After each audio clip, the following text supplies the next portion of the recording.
नमस्कार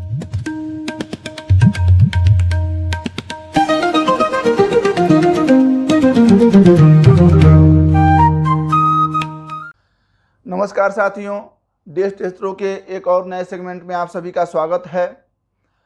आज थोड़ा सा अपने राशि क्रम से और लग्न क्रम से हट करके बात करेंगे। विगत कई दिनों से बहुत से लोगों के मैसेज आ रहे थे, बहुत से लोग ये जानना चाहते थे कि उनका आगामी वर्ष कैसा होगा, जो नया साल आ रहा है उनमें उनकी क्या उन्नति है, क्या अवनति है, इत्यादि चीज़ों को वो जानना चाहते थे। तो मैंने सोचा कि इस पे एक आराम से वीडियो बनाएं और उस पे सारे तथ्यात्मक जानकारियां जो हैं ग्रहों से संबंधित उसे दिया जाए। देखिए, मैं स्पष्ट कर दूं कि एस्ट्रोलॉजी जो वर्ड है और जो वैदिक ज्योतिष है, यह दोनों ही बड़े भिन्न होते हैं। भिन्नता कैसे है कि जो वैदिक ज्योतिष होती है वह पृथ्वी को, अर्थ को हमेशा सेंटर मान करके ही किसी भी ग्रहों का निर्धारण करती है। पृथ्वी के इर्द गिर्द घूमने वाले जो ग्रह हैं वह उनकी स्पीड क्या है और उस स्पीड के अनुसार फिर उनका साइज क्या है, उसी अनुसार वो अपना असर भी आप पर डाल रहे हैं। तो ये कैसा होगा, ये सारी चीज़ें वैदिक ज्योतिष के अंतर्गत आती है। अब क्या आपके जो ये नया साल अगर बीत जाएगा, मतलब नया साल आ जाएगा और पुराना साल बीत जाएगा, तो इससे क्या आपका भविष्य बदल जाएगा?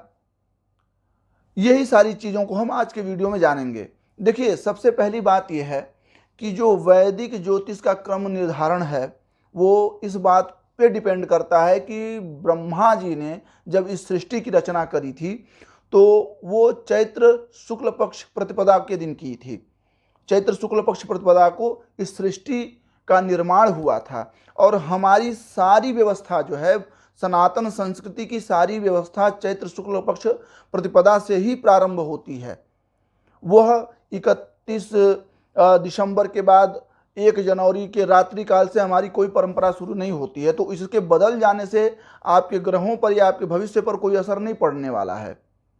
जहाँ तक रही बात कि नया वर्ष, जो नूतन वर्ष में हमारा भविष्य कैसा होगा, तो इसके लिए मैं आपको बता दूं कि जैसे आपकी एक जन्म कुंडली होती है और पूरे जीवन की जो गणनाएं हैं ग्रहों के अनुसार कर दी जाती है, वैसे ही आपकी वार्षिक कुंडली भी होती है, मासिक कुंडली भी होती है, इवन दैनिक कुंडली भी होती है, प्रतिदिन की भी एक कुंडली बनती है।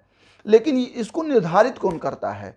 तो इसको निर्धारित राशियां नहीं करती हैं, उस राशियों का स्वामित्व प्राप्त जो ग्रह होते हैं वो करते हैं।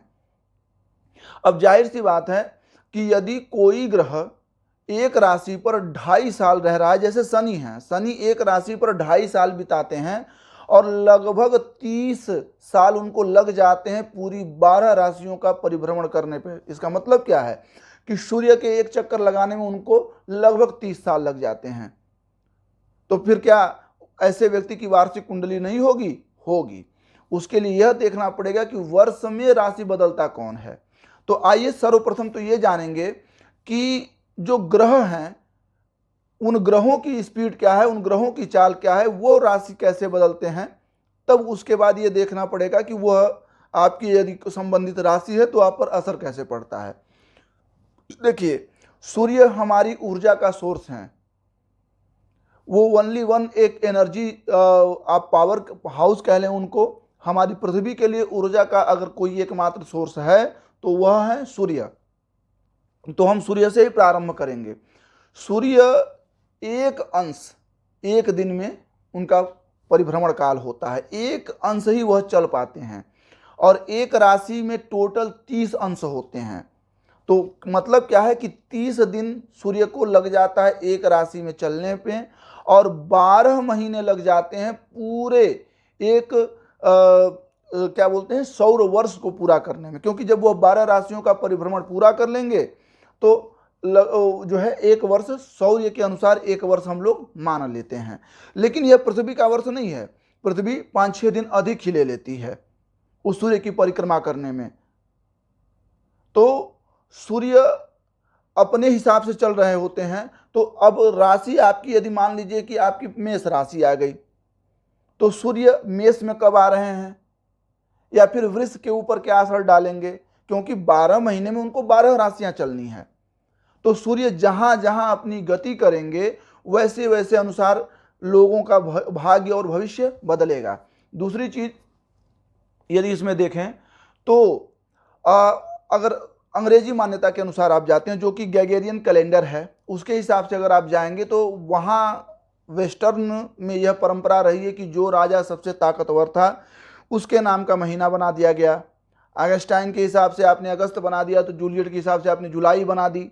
यानी कहने का मतलब यह है कि पहले उनके जो वार्षिक परंपरा थी वह सही नहीं थी, वो मेंटेन ही नहीं हो पा रही थी। लेकिन हमारे वहाँ तो सनातन काल से इस सनातन व्यवस्था में 12 महीनों का जिक्र किया गया है और ये बताया गया है कि यह 12 महीने किसके अनुसार डिसाइड होते हैं, तो वह सूर्य के अनुसार ही डिसाइड होते हैं। सूर्य अपनी गति जैसे करते हैं और सूर्य का फिक्स टाइम है कि लगभग 14 या 15 तारीख को किसी भी महीने की 14-15 तारीख हो तो वह अपना संक्रमण नेक्स्ट अगली राशि में करते हैं और 1 महीने पूरे रहते हैं। ऐसे ही हम चंद्रमा को ले लें। अब चंद्रमा को सैटेलाइट, एस्ट्रोलॉजी तो सैटेलाइट मानेगी, लेकिन मैं वैदिक ज्योतिष की यदि बात करूं तो वैदिक ज्योतिष उसे भी ग्रह की तरह ही देखता है। क्यों? क्योंकि हम पृथ्वी पर रहने वाले लोग हैं और हमारे ऊपर किसी भी ग्रह का जैसा इन्फ्लुएंस होता है, जितना ज़्यादा इन्फ्लुएंस होता है हम उसको मान्यता भी उतनी ही दे देते हैं। तो चंद्रमा हमारे इर्द गिर्द घूमता है और उसकी स्पीड बहुत ज़्यादा होती है। 2.25 दिनों में उसे एक राशि को पूरा कर लेना होता है। यानी एक दिन में एक नक्षत्र के चारों चरणों को वह पूरा कर लेता है और 2.25 दिन उसे लगते हैं सिर्फ पूरी एक राशि को पूरा करने में। और ऐसे ही 12 राशियों को वह लगभग 27 से 28 दिनों में पूरा करता है। तो फिर इसका गति काल क्या है? तो इसका गति काल है 14 से लेकर के 30 दिनों तक। अब आपको शंका लगेगी कि 14 से लेकर 15 दिन, 16 दिन तो माना जा सकता है, 14 से लेकर सीधे उसका 2 गुना 30 दिन कैसे? तो देखिए, मैंने जैसा कि पहले आपको बताया कि हम पृथ्वी पर रहते हुए ग्रहों को जिस तरीके से देखते हैं वैसी हमने मैथमेटिक्स बनाई। उस ग्रह, पार्टिकुलर ग्रह पर जाकर के पृथ्वी कैसे चल रही है ये हमने नहीं देखा। तो यदि पृथ्वी के अनुसार देखा जाए तो चंद्रमा चूंकि पृथ्वी से इतना करीब है कि वो टाइडली लॉक्ड है, उसके साथ वो टाइडल फोर्स होता है उस पर, और टाइडल फोर्स होने की वजह से चंद्रमा का सिर्फ एक ही हिस्सा पूरी पृथ्वी पे जो भी कहीं पर भी है तो वो एक ही हिस्सा हमेशा दिखेगा बिकॉज ऑफ टाइडल फोर्स की वजह से। अब ये टाइडल फोर्स कभी कभी ऐसा होता है कि पृथ्वी अपनी अलाइनमेंट को थोड़ा सा बढ़ा या घटा देती है, या फिर चंद्रमा जो पृथ्वी का इलेक्ट्रिकल पाथ लगा रहा होता है वो कभी भी वर्टिकल नहीं घूमता, वो इलेक्ट्रिकल पाथ पे घूम रहा होता है। तो इसकी वजह से कई बार जो है वह उसके दिन की संख्या थोड़ी ज़्यादा हो जाती है, कई बार कम हो जाती है, लेकिन एक मोटी मोटा अगर हम हिसाब लगाएं तो लगभग 2.25 दिनों में वह एक राशि को चंद्रमा पूरा कर लेता है। अब इसके बाद आते हैं बुध। देखिए, वैदिक ज्योतिष की यदि मान्यता देखें और मैंने जितना गणित में पाया है अपनी बुद्धि के अनुसार, तो पहले भी मैं आपको बता चुका हूं कि 99% कुंडलियों में बुध सूर्य के साथ ही साथ संक्रमण कर रहे होते हैं, या कई बार अगर वह राशि को छोड़ करके आगे या पीछे भी हैं तो उनका जो डिफरेंटेज होता है वो 72 डिग्री से ज़्यादा कभी नहीं हो सकता। 72 डिग्री सो फार वो हो ही नहीं सकते हैं, वो कभी उनके इर्द गिर्द ही घूमेंगे। तो यदि हम बुध की स्थिति देखें तो बुध की भी लगभग सेम यही स्थिति होती है, वह भी 14 से लगभग 30 दिनों की स्थिति उनकी भी राशि परिभ्रमण काल होती है। तो मान लीजिए, ये सारे बताने का मतलब क्या है? मतलब यह है कि आप जब भी वार्षिक कुंडली देखेंगे तो देखेंगे कि वर्ष पर असर कौन कर रहा है, मासिक देखेंगे तो महीने पे असर कौन कर रहा है। तो सबसे पहले हम पूरे ग्रहों की स्थितियों को जान लेते हैं, फिर हम लोग इस विषय पर भी आएंगे। इसके बाद यदि हम बात करें शुक्र की, तो शुक्र का परिभ्रमण काल बड़ा अजीब सा है। इसका लगभग 23 से 60 दिन, आप देख रहे हैं कि मतलब डबल ही हो जा रहा है। 23 से 60 दिन लग जाते हैं इसको अपने एक राशि को पूरा करने में। अब आपके मन में यह शंका जगेगी कि ऐसा क्यों हो रहा है कि लगभग इतना दिनों तक हो जाए। तो मैंने जैसा बताया कि हम पृथ्वी से उसे देख रहे होते हैं।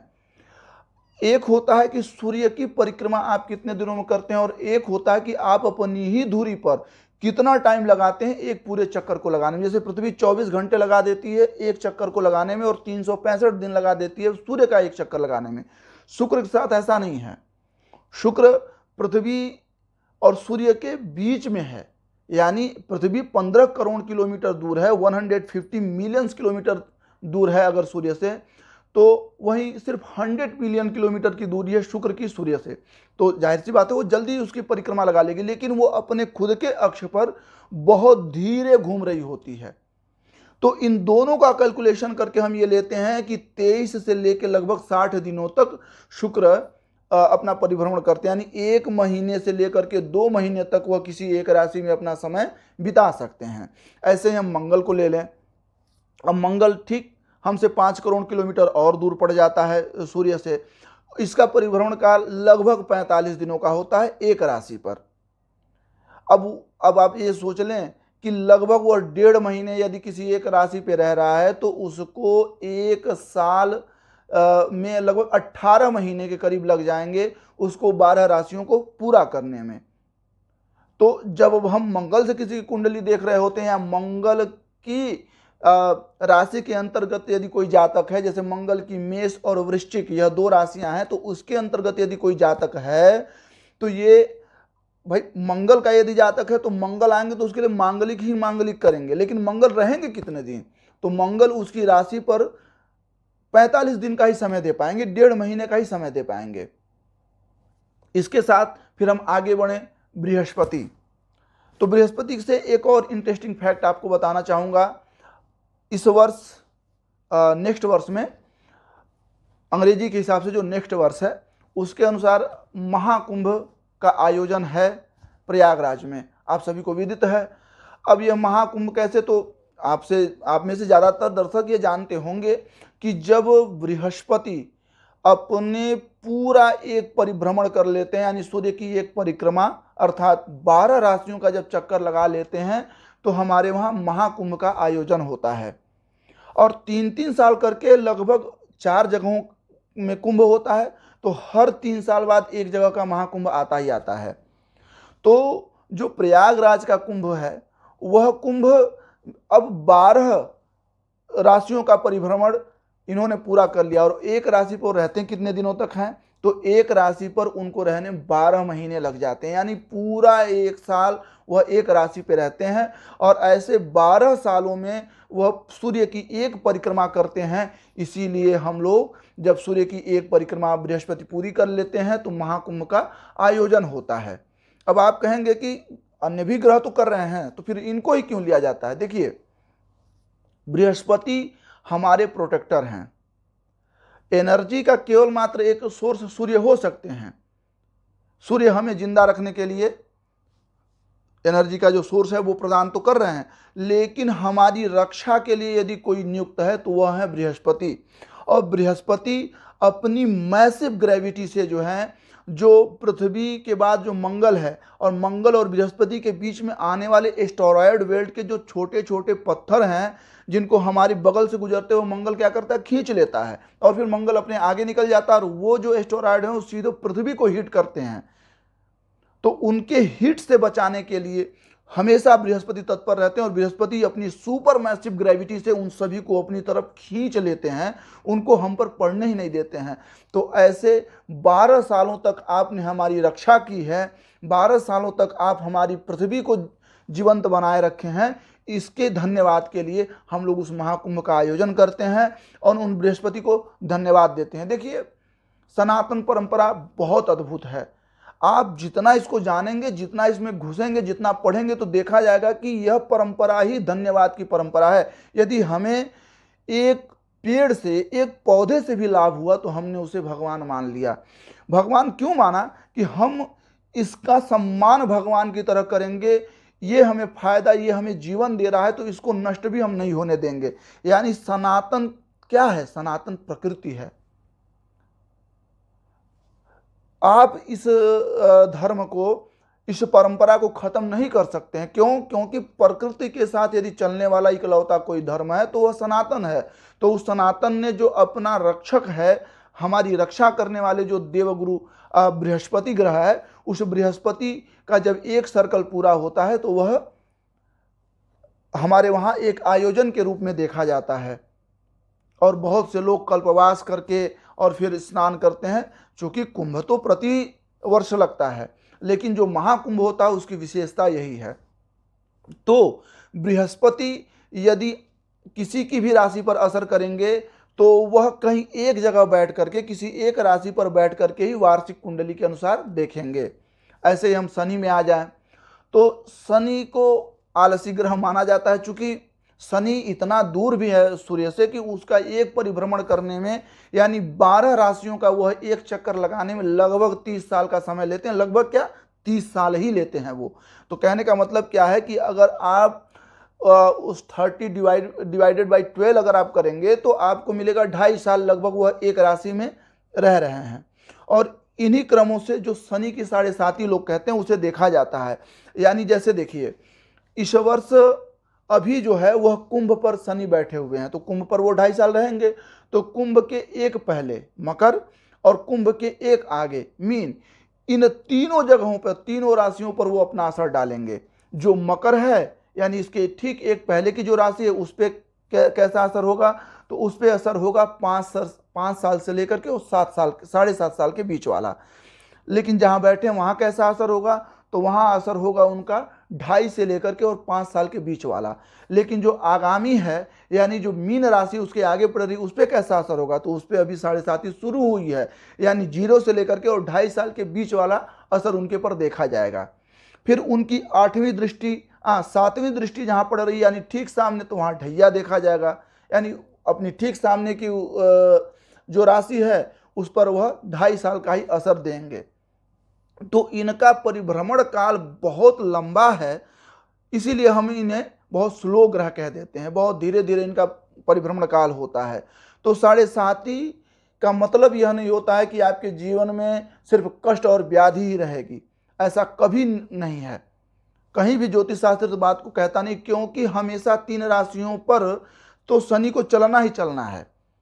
वो 3 राशियों का इन्फ्लुएंस 7.5 से और ठीक अपने एक सामने ढैया के हिसाब से 4 राशि, यानी टोटल 12 राशियों की एक कुंडली में 4 राशियों का प्रतिनिधित्व या उस पर असर, डोमिनेशन हर समय शनि कर रहे होते हैं। तो शनि को तो आप कुंडली से बाहर निकाल नहीं देंगे। तो अब हो गए शनि का 2.5 साल। इसके बाद आते हैं 2 छाया ग्रह राहु और केतु, जो दोनों एक दूसरे के 180 डिग्री पे ही हमेशा रहते हैं। अगर मेष यानी पहले नंबर की राशि में राहु बैठा हुआ तो उसके ठीक 7th हाउस यानी 7वें नंबर तुला पर केतु बैठेगा, तो ये 180 का बनाते हैं।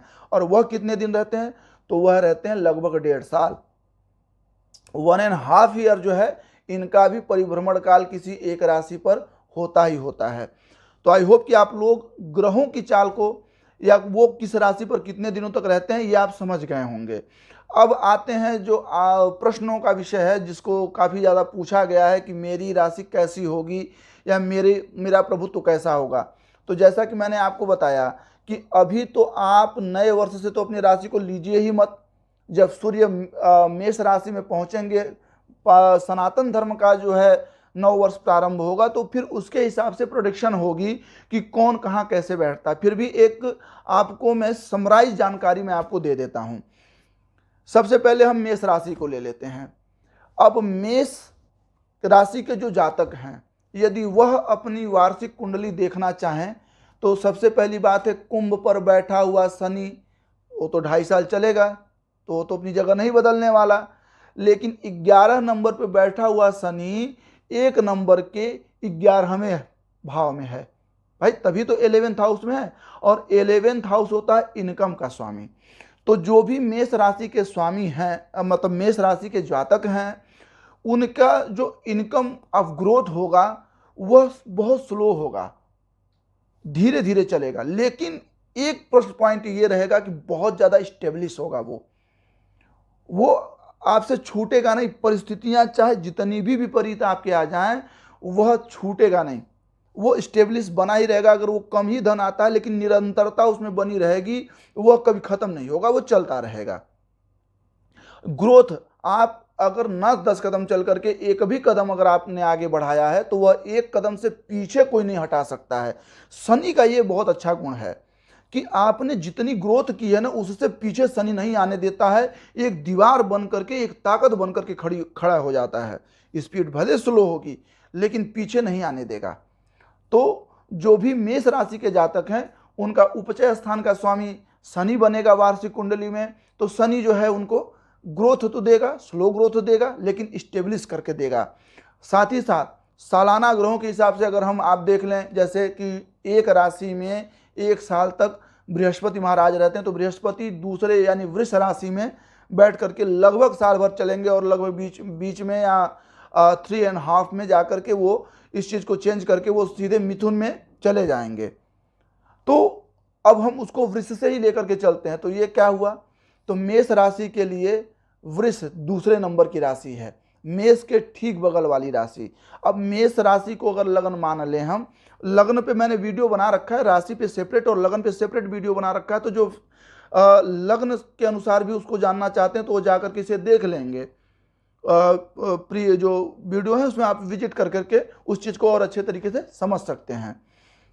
जो वृष में बैठे हुए गुरु हैं, वह गुरु चूंकि दूसरे यानी धन भाव में आ रहे हैं। दूसरा भाव होता है पैतृक संपत्ति से जुड़ा धन भाव होता है। तो दूसरे का गुरु क्या करेंगे, अच्छा गुरु स्वयं भी धन के कारक माने जाते हैं। कुंडली में हर ग्रह किसी एक पार्टिकुलर चीज का कारक माना जाता है। जैसे आप एक ऐसे समझ लें कि जब कोई गवर्नमेंट फॉर्म होती है तो एक कैबिनेट बनती है। अब उस कैबिनेट में डिवाइड होता है कि कौन सी मिनिस्ट्री किसके पास जाएगी, लेकिन वह जो जिस व्यक्ति के पास जा रही है वो व्यक्ति किसी और सब्जेक्ट में काफ़ी ज़्यादा प्रवीण होगा, काफ़ी ज़्यादा अच्छा परफॉर्म होगा। उसका जरूरी नहीं कि उस सब्जेक्ट से जुड़ा है उसको मिनिस्ट्री मिले। उसी तरीके से गुरु स्वभावतः धन के कारक हैं और मेष राशि के लिए वह इस वर्ष धन भाव में भी बैठे हुए हैं, यानी दूसरे वृष में ही बैठे हुए हैं। तो क्या करेंगे कि पैतृक संपत्ति से जुड़ी हुई चीज़ें या तो व्यक्ति स्वयं बनाएगा या उस व्यक्ति को पैतृक संपत्ति से जुड़ी हुई चीज़ें मिलेंगी। इसके बहुत सारे ज़्यादा आसार बनेंगे। ऐसे ही अन्य हम राहु केतु को ले लें जो 1.5 सालों में हैं। तो चूँकि मैंने इसके लिए पंचांग की थोड़ी मदद ली है, और राहु और केतु, राहु जो है वो मीन राशि में है, तो मेष के लिए राहु इस बार अच्छे नहीं होंगे। क्यों? क्योंकि पहला नंबर मेष है, तो 12वां जो है 12वां भाव वहां पर राहु आ जा रहे हैं। राहु द्वादश भाव में आ जाने के कारण हानि कराएंगे, शत्रुता हो सकती है, झगड़ा किसी से हो सकता है, कोर्ट कचहरी देखना पड़ सकता है। तो इससे मेष के जातक जो आगामी वर्ष है उसमें सावधान रहें।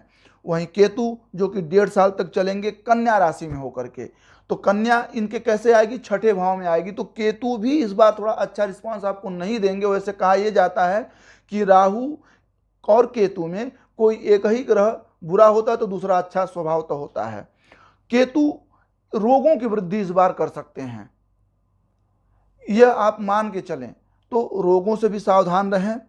और चूंकि मेष राशि को कौन से रोग हो सकते हैं, तो आप राशि वाले क्रम में जाकर के ये चीज़ों को आप जान सकते हैं कि मेष राशि से जुड़े जातकों को किन प्रकार के रोगों को हो सकता है। बस उसी की वृद्धि ये कर देंगे क्योंकि रोग भाव की यह स्वामी होते हैं। आगे हम देख लेते हैं मंगल। तो मंगल का मैंने बताया कि वो 1.5 महीना ही उसका रिस्पॉन्स करते हैं। और मंगल, कमाल की बात है कि मंगल मेष राशि से तीसरे में आ जाएंगे। और मेष राशि से तीसरे में आने का से कारक क्या होगा कि मंगल ऊर्जावान बनाए रखेंगे। क्यों? क्योंकि तीसरा भाव ही होता है खेल कूद का, अपने भाई बहनों का, सहोदर का होता है। तो भाइयों से बहुत अच्छा आपको साथ मिलता रहेगा, अपने परिजन, अपने बंधु बांधवों से बहुत अच्छा आपको साथ मिलेगा, सपोर्ट मिलेगा। और इसमें मंगल बहुत अच्छा आपको सपोर्ट करेंगे। इसके साथ साथ गुरु का मैंने बता ही दिया। शुक्र की अगर हम बात कर लें तो जैसा कि आपसे मैंने बताया कि 23 से लेकर के 60 दिनों तक रहते हैं, लेकिन एक कमाल की बात है कि शुक्र भी लगभग 1 साल तक किसी पे असर करते हैं। और शुक्र भी इस बार द्वादश होकर के बैठे हुए हैं। तो एक बात का और ध्यान दें कि अपनी बुद्धिहीनता के कारण ऐसे लोग धन का क्षय करेंगे। यदि आप किसी को भी धन की सहायता करते हैं या कहीं पर जुआ या सट्टा जैसी चीज़ें अगर आप खेलते हैं तो आपको निश्चित तौर से हानि उठानी पड़ेगी, तो इससे आप सावधान रहें, इससे बचें। क्योंकि शुक्र आपके ये मीन राशि में शुक्र चल रहे हैं, शनि के ही साथ शुक्र का परिभ्रमण हो रहा है। तो मैं चूंकि शुक्र को जैसा कि कहा कि 23 से 60, लेकिन मैं इनको 1 साल की लगभग प्रिडिक्शन मान के चलता हूं। तो धन की हानि यह करा सकते हैं। जुआ सट्टा ऐसी चीज़ों से यदि आप बचे रहेंगे तो आपके लिए काफ़ी अच्छा होगा। तो आफ्टर ऑल अगर देखा जाए तो मेष राशि वालों के लिए यह वर्ष कर्म के माध्यम से बहुत अच्छा जाएगा। कर्म के साथ साथ जो इनका 7th हाउस है, यानी कि वैवाहिक जीवन की स्थिति अगर जिनका नहीं हुआ है तो मेष राशि वालों के लिए यह साल जो है उनके प्रेम से बड़ा अच्छा जुड़ा हुआ आएगा।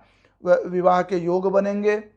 पारिवारिक जीवन बड़ा संतुलित रहेगा, बहुत ही अच्छा गुजरेगा। लेकिन बस वही है कि अपने रोगों के प्रति ज़्यादा सावधान रहें तो आपके लिए वर्ष अच्छा गुजरेगा। बाकी के आगे की वीडियो में, चूंकि पहला वीडियो आपको काफ़ी लंबा लगेगा क्योंकि सारे ग्रहों की स्थिति को बताना था, और इस भ्रम से आप बिल्कुल बच करके रहें कि अगर नया साल आएगा तो चीज़ें अलग हो जाएंगी। ऐसा कुछ नहीं है, चीज़ें तभी अलग होंगी जब ग्रह अपनी स्थिति को बदलेगा। अन्य अलग सारी राशियों पर भी हम आगे चर्चा लेकर के आएंगे। अभी सिर्फ मेष राशि की है, बाकी वृष, मिथुन, कर्क इत्यादि सारी राशियों पर लेकर के आएंगे कि नए साल में कौन सा ग्रह उन पे कैसा असर कर रहा है। धन्यवाद।